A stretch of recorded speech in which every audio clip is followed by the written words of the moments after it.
The woods were ancient, untouched. Trees stood like gnarled sentinels, their branches clawing at the sky. A silence hung heavy, broken only by the rustle of leaves, a whisper of warning carried on the wind. Few dared to enter, and those who did spoke of a presence unseen, watchful. A darkness that seeped into your bones, chilling you from within. It was a place of secrets, best left undisturbed. The entity that dwelled within the woods was as old as time itself. It was a being of pure darkness, feeding on the fear and despair of the living. It lay in wait, a predator stalking its prey, sensing their deepest fears, their vulnerabilities. It whispered to them in the silence, weaving illusions, drawing them deeper into its web.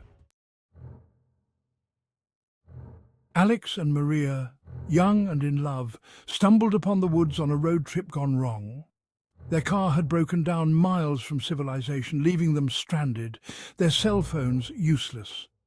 The woods seemed to press in around them, the silence deafening. Fear, sharp and cold, began to gnaw at their edges. They decided to venture into the woods, hoping to find help, unaware of the danger that lurked within. With each step deeper into the woods, the light seemed to dim, the air growing heavy and oppressive. The trees closed in around them, their branches like skeletal fingers reaching out. The isolation was palpable, feeding their growing unease.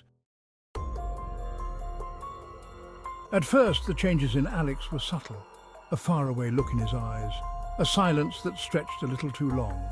He would stare into the woods, a strange, almost hungry expression on his face. His once warm laughter was replaced by a hollow chuckle, sending chills down Maria's spine. Something was wrong, terribly wrong. His voice, once filled with warmth and humor, took on a flat, emotionless tone, as if something had drained the life from him, leaving behind a hollow shell. He spoke less, his words measured, his gaze distant, lost in the shadows of the woods. Maria tried to convince herself it was just the stress, the fear, but deep down, a terrifying truth began to dawn. Section 4. Alex's distant gaze. Alex, now a puppet of the entity, began to exhibit a chilling detachment. His eyes, once filled with love and warmth, were cold, empty. He moved with an eerie grace, his limbs no longer his own. The entity was weaving itself into his very being, erasing his memories, his personality, his soul.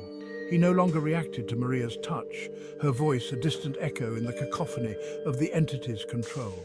His laughter, once a source of joy, now sent shivers down her spine. It was a hollow, mirthless sound, devoid of any humanity. He was no longer Alex. He was something else, something sinister. Section 5. Echoes of the boy.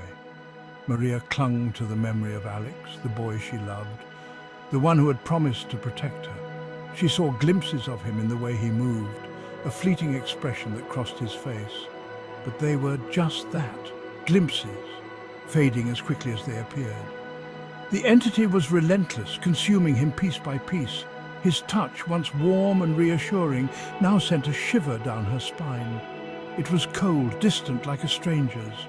His voice, when he spoke, was a hollow echo of the one she knew.